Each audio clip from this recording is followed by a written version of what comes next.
Assalamualaikum warahmatullahi wabarakatuh. Saya Bella Afrianti, kelas 3 MPI A. Ingin menjelaskan tentang filsafat pendidikan idealisme. Sejarah dan tokoh-tokoh aliran filsafat idealisme. Idealisme adalah salah satu aliran filsafat pendidikan yang berpaham bahwa pengetahuan dan kebenaran tertinggi adalah ide. Idealisme diambil dari kata ide, yakni sesuatu yang hadir dalam jiwa. Idealisme dapat diartikan sebagai suatu paham atau aliran yang mengajarkan bahwa hakikat dunia fisik hanya dapat dipahami dalam kaitannya dengan jiwa dan roh. Menurut paham ini, objek-objek fisik tidak dapat dipahami terlepas dari spirit. Idealisme merupakan sistem filsafat yang telah dikembangkan oleh para filsuf di barat maupun di timur. Di timur, idealisme berasal dari India kuno, dan di barat, idealisme berasal dari Plato, yaitu filsuf Yunani yang hidup pada tahun 427 sampai 347 sebelum Masehi. Dalam pengertian filsafat, idealisme adalah sistem filsafat yang menekankan pentingnya keunggulan pikiran, roh, atau jiwa daripada hal-hal yang bersifat kebendaan atau material. Filsafat idealisme secara umum disebut sebagai filsafat abad 19. Namun sebenarnya, konsep-konsep idealisme sudah ada sejak abad 4 Masehi, yaitu dalam ajaran Plato. Plato mempercayai bahwa segala sesuatu yang dapat diindrai adalah kenampakan semata. Realitas yang sesungguhnya adalah ide-ide atau bentuk-bentuk asal dari kenampakan itu. Ide-ide itu merupakan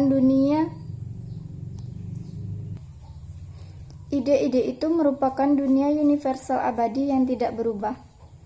Pada abad 19, pandangan ini kembali mendapat tempat dalam peraturan pemikiran. Salah satu tokoh yang sangat berpengaruh adalah Hegel. Hegel mengatakan bahwa realitas yang sesungguhnya adalah jiwa.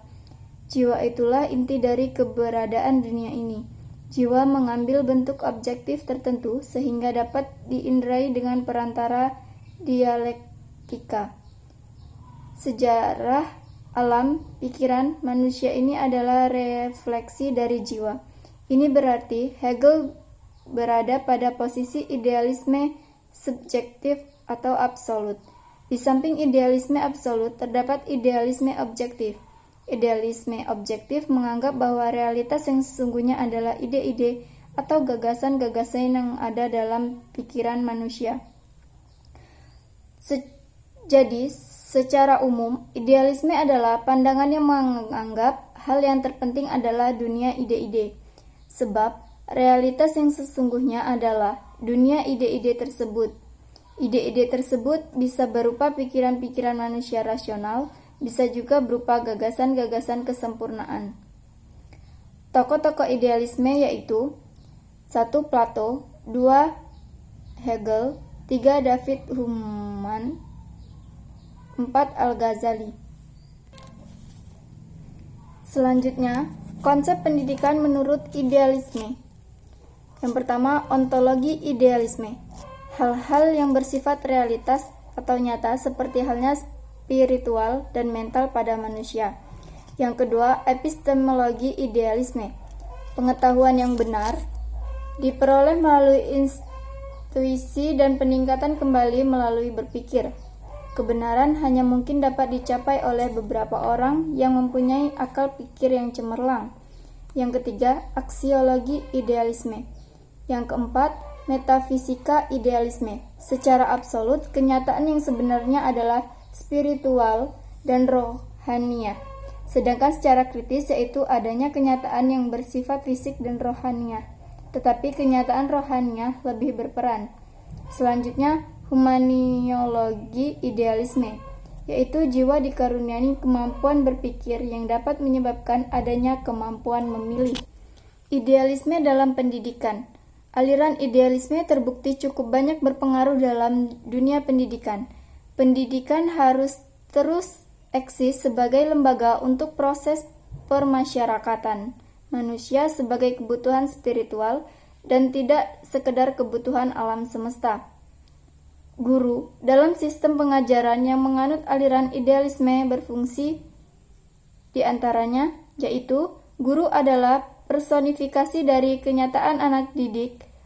Artinya, guru merupakan wahana fasilitator yang akan mengantarkan anak didik dalam mengenal dunianya lewat materi-materi dalam aktivitas pembelajaran. Guru harus seorang spesialis dalam suatu ilmu pengetahuan dari siswa. Artinya, seorang guru itu harus mempunyai pengetahuan yang lebih daripada anak didik. Selanjutnya, guru haruslah menguasai teknik mengajar secara baik. Artinya, seorang guru harus mempunyai potensi pedagogik, yaitu kemampuan untuk mengembangkan suatu model pembelajaran, baik dari segi materi dan yang lainnya. Selanjutnya, guru haruslah menjadi pribadi yang baik sehingga disegani oleh murid. Yang artinya seorang guru harus mempunyai potensi kepribadian, yaitu karakter dan kewibawaan yang berbeda dengan guru yang lain. Yang terakhir, guru menjadi teman dari para muridnya. Artinya, seorang guru harus mempunyai potensi sosial, yaitu kemampuan dalam hal berinteraksi dengan anak didik. Materi selanjutnya yaitu filsafat pendidikan realisme, sejarah dan tokoh-tokoh filsafat aliran realisme. Istilah realisme berasal dari kata Latin realis, yang berarti sungguh-sungguh, nyata, benar. Sepanjang sejarah realisme telah memiliki tema umum yang disebut prinsip atau tesis kemerdekaan. Tema ini menyatakan bahwa realitas, pengetahuan, dan nilai yang ada secara independen dari pikiran manusia. Dalam arti filsafat yang sempit, realisme berarti anggapan bahwa objek indera kita adalah real. Benda-benda adanya itu terlepas dari kenyataan bahwa benda itu kita ketahui atau kita persepsikan atau ada hubungannya dengan pikiran kita. Kelompok realis berusaha untuk melakukan yang belum dicoba kebenarannya. Tokoh-tokoh realisme diantaranya yaitu Aristoteles, John Locke, Francis Bacon, dan John Omes.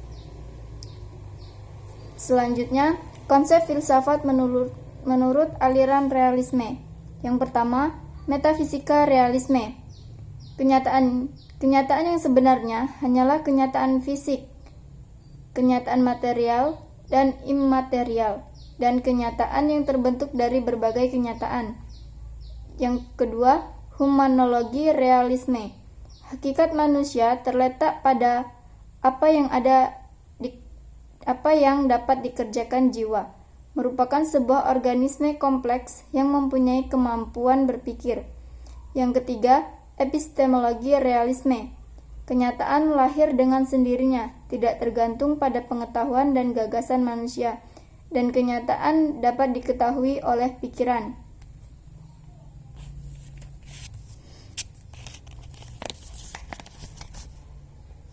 Pengetahuan dapat diperoleh melalui penginderaan.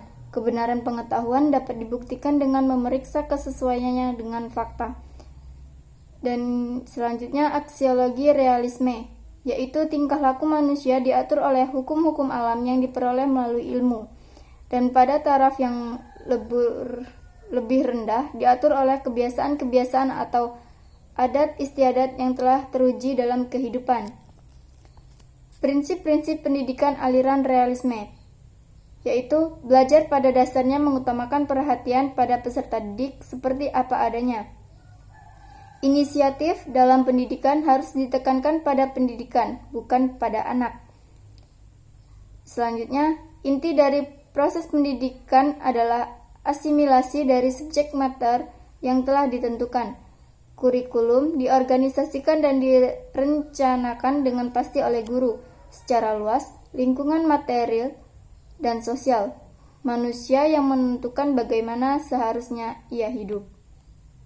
Itulah sedikit penjelasan tentang aliran filsafat idealisme dan realisme.